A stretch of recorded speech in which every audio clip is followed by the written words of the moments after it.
Hello, so in this video today, I will show you how to add review block into your product page template.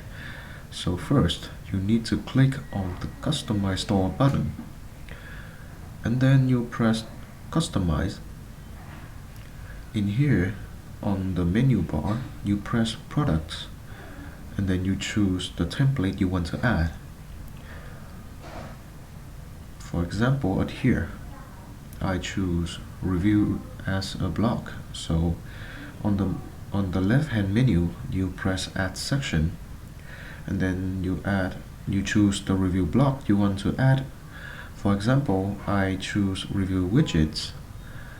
So as you can see here, to edit them, you will move the block by drag and drop to the position you want on the left hand menu. So in here, I will drag and drop them for you to see. After all the editing, you need to press save to save all the process. So that's it.